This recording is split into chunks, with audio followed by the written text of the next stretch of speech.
कलम India news के नए सेगमेंट सत्ता, साजिश और संग्राम में आपका स्वागत है। केंद्र में बिहार की सियासत का हमेशा से दबदबा रहा है, चाहे वो लालू का राज रहा हो, नीतीश का राज रहा हो या फिर अभी जारी सियासत। फिलहाल आरजेडी और जेडीयू एक साथ है।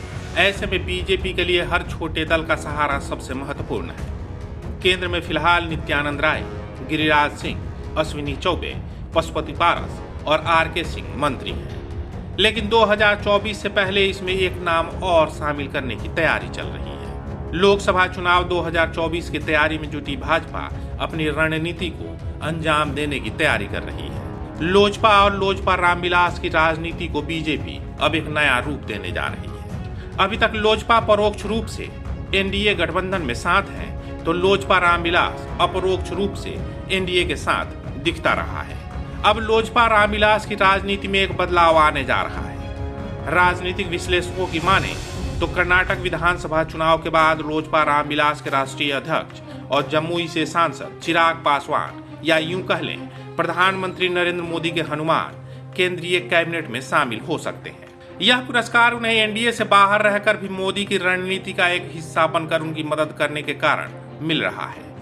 वहीं बताया जा रहा है कि चिराग पासवान को एनडीए में लाने के लिए अमित शाह भी कोशिश कर रहे हैं और सूत्रों के हवाले से खबर है कि अमित शाह की पत्नी भी चिराग पासवान की राजनीति से बहुत प्रभावित रही है। ऐसे में एक पारिवारिक दबाव भी है जो आने वाले दिनों में चिराग को एनडीए में लाने के लिए फैक्टर बन सकता है। लेकिन सबसे बड़ा सवाल है कि चिराग मंत्री पद के हकदार क्यों हैं? लोजपा रामविलास के राष्ट्रीय अध्यक्ष चिराग पासवान भले एनडीए से बाहर हैं, पर वे लगातार खुद को मोदी का हनुमान बताते हुए कई चुनावों में बीजेपी के चुनावी राजनीति का हिस्सा बनते रहे हैं। बिहार विधानसभा 2020 में लोजपा रामविलास के अकेले चुनाव लड़ने को बीजेपी की रणनीति ही माना गया था। इस रणनीति से जेडीयू को काफी नुकसान हुआ। 115 सीट लाने वाली जेडीयू 43 सीटों पर सिमट कर रह गई और अपने राज्य में ही तीसरे नंबर की पार्टी बन गई।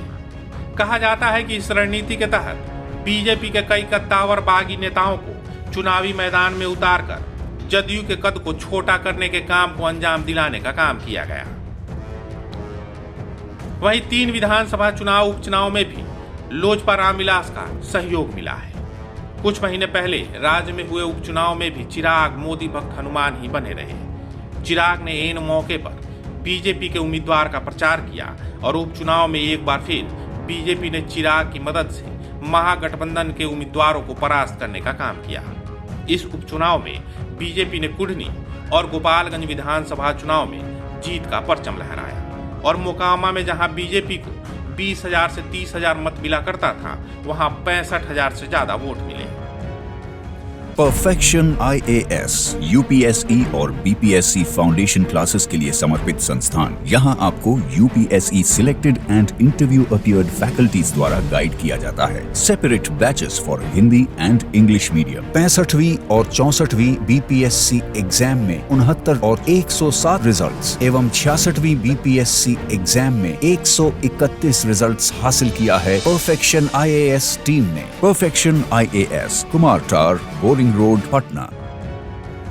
वहीं जब से राजनीतिक हलके में चिराग पासवान के मंत्री बनने की बात चली है, लोजपा के नेता और मंत्री पशुपति पारस की मुश्किलें बढ़ने लगी हैं। उनके सांसद चंदन सिंह, वीणा सिंह और महबूब अली कैसर ने चिराग पासवान से नजदीकियां बढ़ा ली हैं। नवादा सांसद ने तो मिलकर अपनी चिंता भी जता दी है कि नवादा को बीजेपी के हवाले मत होने देना।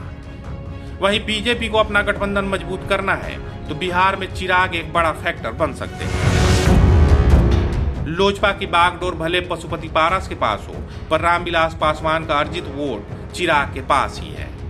दूसरी बड़ी बात यह है कि चिराग पासवान अब तक की राजनीति में प्रधानमंत्री मोदी का विश्वास प्राप्त कर चुके हैं, साथ ही हर मोर्चे पर सफल होकर भी दिखाया है।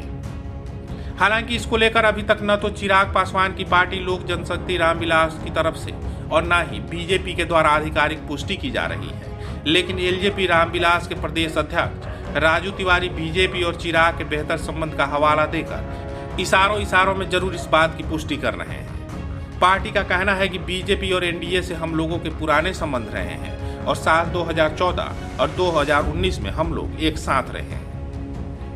वहीं चिराग की बिहार बीजेपी के नेताओं से भी अच्छे संबंध बताए जाते हैं। ऐसे में विरोध का भी कोई सवाल नहीं है। सम्राट चौधरी भी कहते हैं कि चिराग पासवान को केंद्र में मंत्री बनाने का फैसला पार्टी के शीर्ष नेतृत्व को करना है, लेकिन चिराग पासवान एक अच्छे नेता हैं, इससे कोई इनकार नहीं कर सकता। दरअसल इस वक्त चिराग पासवान की बिहार में अहमियत बढ़ गई है, क्योंकि दलित समाज में पासवान जाति सबसे प्रभावशाली जाति है और उसकी आबादी लगभग 6% है, जो वोटों के लिहाज से लोकसभा की कई सीटों पर महत्वपूर्ण हो सकता है। चिराग पासवान इस जाति के सबसे महत्वपूर्ण नेता माने जाते हैं।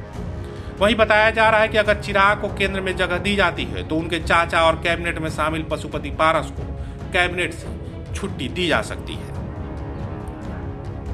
चिराग पासवान को लेकर कलम इंडिया की खास पेशकश आपको कैसी लगी, आप जरूर बताइएगा और कमेंट बॉक्स में अपना कमेंट लिखकर हमें सुझाव भी दे सकते हैं। ये स्टोरी पसंद आई हो तो कलम इंडिया का हौसला बढ़ाएं, हमारे चैनल को सब्सक्राइब करें, वीडियो पसंद आए तो लाइक और शेयर करें। अगर आपके पास कोई सुझाव हो तो हमें कमेंट बॉक्स में लिखें, या फिर कोई ऐसी और कहानी सुनना चाहते हैं तो आप हमें कुछ इनपुट्स के साथ जानकारी साझा करें।